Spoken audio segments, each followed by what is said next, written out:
From the previous lectures, we all know about the heat and temperature. Now we will study about the transfer of heat. Now 7.9 means next article is our heat transfer. Heat may be transferred from one point of a body to another in three different ways by conduction, convection, and radiation. Heat transfers through solids by conduction. In this process, heat is passed on from one molecule to the other molecule, but the molecules do not leave their mean positions. Liquids and gases are heated by convection. In this process, there is a bodily movement of the heated molecules. In order to transfer heat by conduction and convection, a material medium is required. However, transfer of heat by radiation does not need any medium. Means radiation of heat energy takes place by electromagnetic waves that travel with a speed of light 3 into 10 raised to 8 meter per second in the space, means in the vacuum. The energy from the sun comes to us by radiation. It may be noted that the conduction is a slow process of heat transfer while convection is a rapid process. However, radiation is the fastest process because the transfer of heat takes place at the speed of light. Let us discuss about the conduction. Conduction is the process by which the heat flows from the hot end to the cold end of a solid body without any net bodily movement of the particles of the body.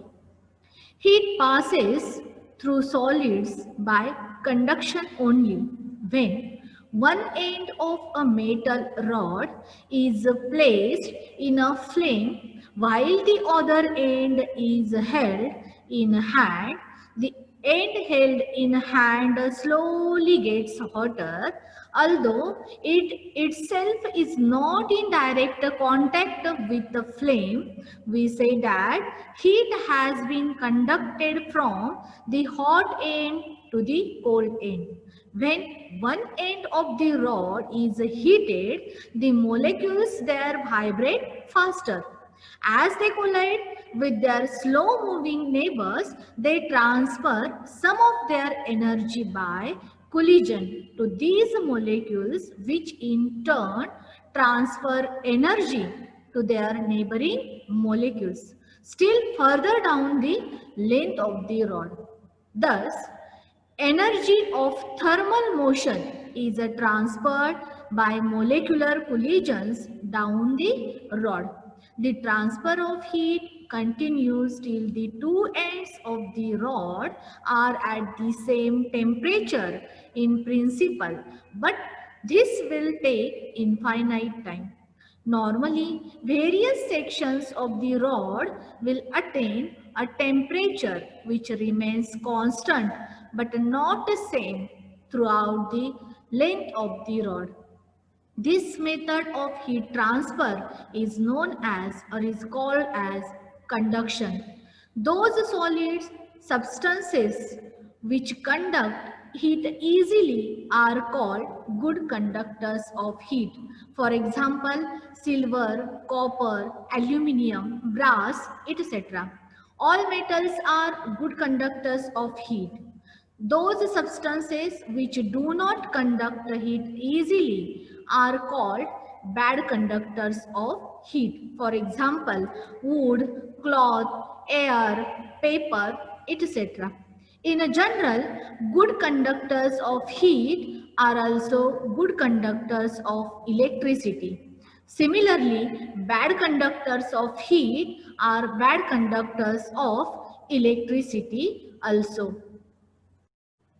Let us discuss about the concept thermal conductivity.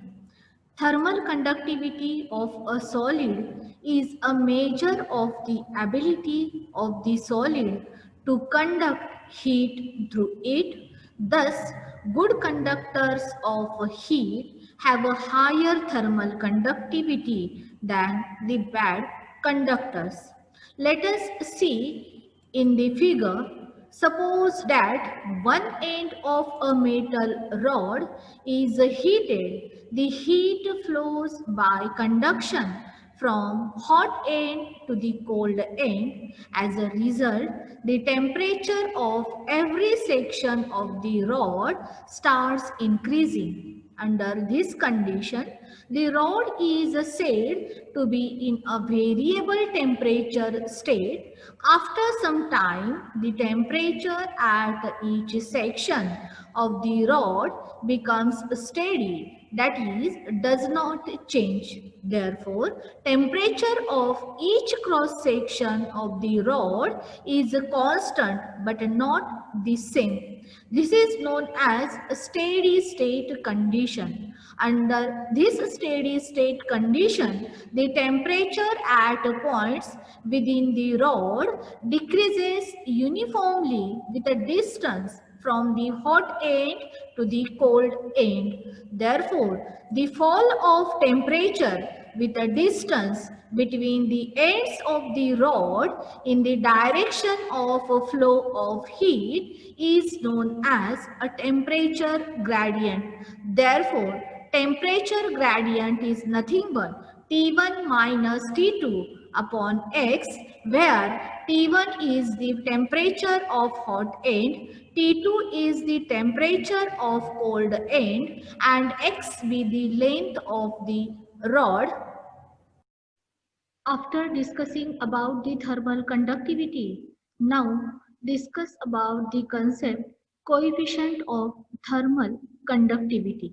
Thus, the coefficient of thermal conductivity of a material is defined as the quantity of heat that flows in 1 second between the opposite faces of a cube of a side 1 meter, the faces being kept at a temperature difference of 1 degree centigrade or 1 Kelvin.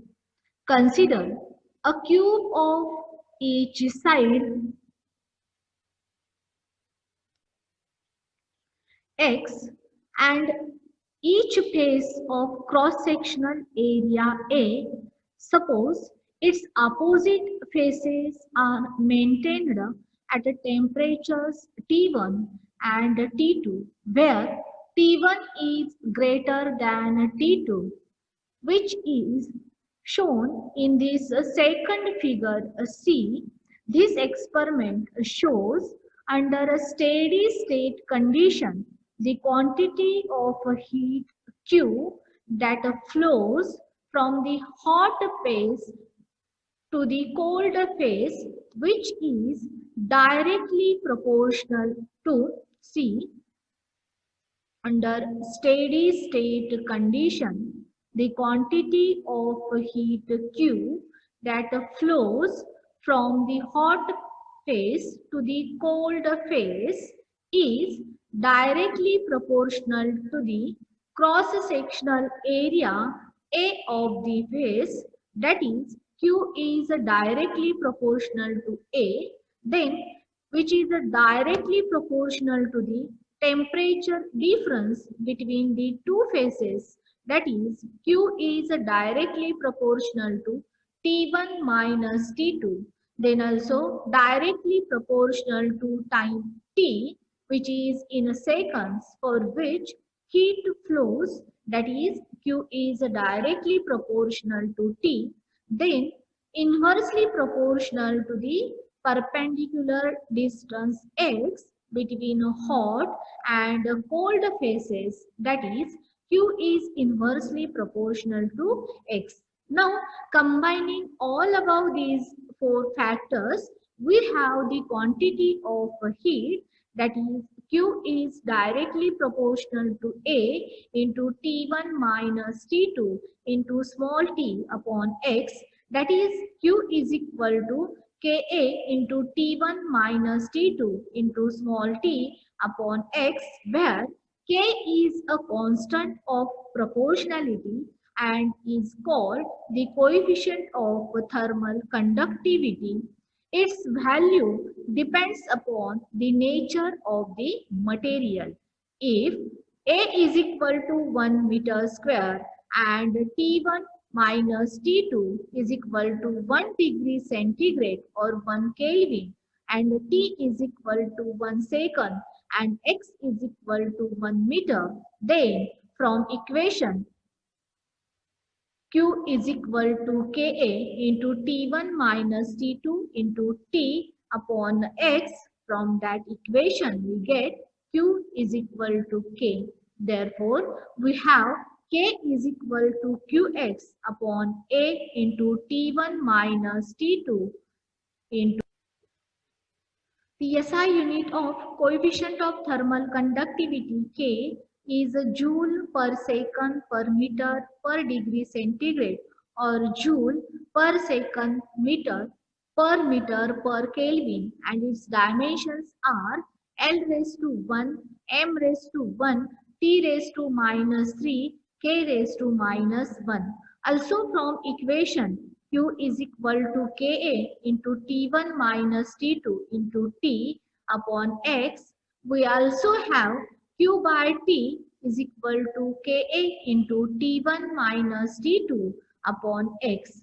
The quantity Q by T is denoted by the P conductor, which is the time rate of heat flow, that is heat flow per second from the hotter phase to the colder phase at right angles to the phases.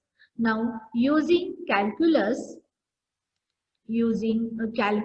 this equation Q by T is equal to Ka into T1 minus T2 upon X may be written as dQ by dt is equal to minus Ka into dt by dx, where dt by dx is the temperature gradient and the negative sign which indicates that heat flow which is in the direction of decreasing temperature. If A is equal to 1 meter square and dt by dx is equal to 1, then dq by dt is equal to k, which gets numerically. Hence, the coefficient of thermal conductivity of a material may also be defined as the rate of flow of heat per unit area per unit temperature gradient when the heat flow is at right angles to the faces of a thin parallel sided slab of the material.